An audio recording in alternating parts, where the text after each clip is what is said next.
आप सभी को राधे राधे। और 5 दिवसीय त्योहार दीपावली की आप सभी को हार्दिक शुभकामनाएं। आज एक नई बात लेके आए हैं। हम हाथ देखेंगे नहीं और कुछ भी ऐसा नहीं करेंगे, लेकिन एक वो चर्चा करेंगे जो अक्सर घरों में होती है।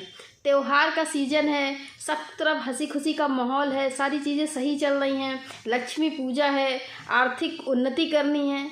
उसके बावजूद घर में कई बार निगेटिव एनर्जी होती है, नकारात्मक ऊर्जा होती है। जिस तरीके पॉजिटिव चीज़ें होती हैं उस तरीके नकारात्मक ऊर्जा भी होती है, ठीक है। और ऐसे बहुत सारे कारण भी होते हैं कुंडलियों में या हाथ की लाइनों में। वो सारी दशाएं होती हैं कि व्यक्ति के घर का जो माहौल होता है वो त्यौहार आने से पहले थोड़ा सा झगड़े वाला बन जाता है, ठीक है। तो झगड़ा, जिसको आप नॉर्मल अपनी रेगुलर भाषा में कहते हो कि घर में कलेश होता है, हमारे घर तो त्यौहार होता है। बहुत सारे लोगों को ऐसा कहता है, वो सुना हुआ है, हमारे यहाँ त्यौहार होता है, कलेश होता है।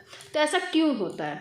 देखिए, यहाँ पर हम चर्चा नहीं करेंगे हाथ देखने की या कुंडली देखने की। मैंने पहले ही आपको बोला, इसका एक मेनली कारण होता है क्या, कि क्रोध की अधिकता। आजकल व्यक्तियों में पेशेंस नहीं है, बहुत क्रोध है। इसको हम जनरल, फिर भी अब चूंकि हम हस्तरेखा करते हैं तो हम अपनी हरकतों से बात तो आएंगे नहीं, है ना। तो हम बताएंगे तो ज़रूर कि आपकी प्रॉब्लम क्या है। देखिए, इसको आप साधारण कैसे समझेंगे? अगर आप स्त्री हैं, पुरुष हैं, संतान है किसी की, तो आप देखिए अपने अपने हाथ उठा करके कि आपको क्रोध क्यों आता है। अगर आपकी हथेली में चौड़ी रेखाएं हैं, बहुत ज़्यादा, किसी किसी की डार्क रेखाएं होती हैं, एकदम काली सी, या काली नहीं होंगी, अगर वो गुलाबी भी हैं तो बहुत चौड़ी चौड़ी लाइनें हैं, ठीक है। तो अगर चौड़ी लाइनें हैं तो आपको क्रोध अधिक आएगा, फर्स्ट कंडीशन। सेकंड कंडीशन है कि रेखाएं आपका चौड़ी होने के साथ साथ अगर आपकी जो हथेली है वो हल्की सी रेड कलर की है, गुलाबी ज़्यादा है, अगर उसमें रेडिश हथेली है तो भी ऐसे लोगों को क्रोध बहुत आएगा, वहाँ पर भी गलत है। तीसरी कंडीशन, अगर आपका मंगल पर्वत उठा हुआ है। अब मंगल पर्वत कहाँ होता है? बहुत आसान है, ये जो उंगली है ना, तर्जनी उंगली इसको बोलते हैं। तर्जनी उंगली के नीचे यहाँ पर, और अंगूठे के जहाँ अंगूठा खत्म होता है इसके जस्ट यहाँ ऊपर, इसको मंगल का पर्वत कहते हैं। अगर ये बहुत उभार लिए हुए है, बहुत ज़्यादा फूला हुआ है, तब भी ऐसे लोगों को भी बहुत क्रोध आता है, ठीक है। अगर हथेली रफ है आपकी, बहुत ज़्यादा हार्ड हथेली है, फिर भी ऐसे लोगों को भी क्रोध बहुत आता है।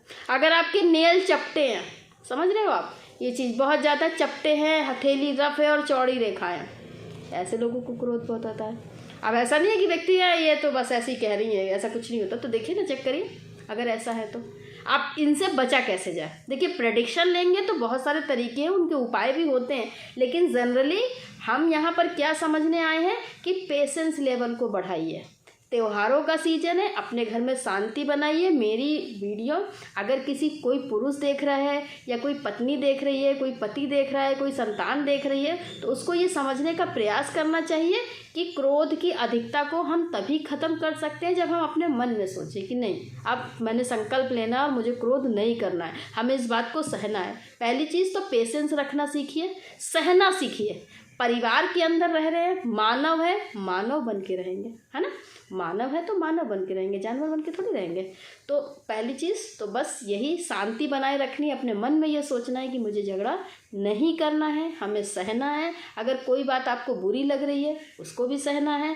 कई बार पति पत्नी को हम पूजा का उपाय बताते हैं कि आपको लक्ष्मी पूजा ऐसे ऐसे करनी है, इससे धन आएगा, इतने सारे मैंने उपाय बताए, पता लगा घर गए पति पत्नी ने झगड़ा कर लिया। अब एक जना मुँह फुलाए कि नहीं सारा कुछ तुम ही कर लो, पूजा में ही झगड़ा हो रहा है।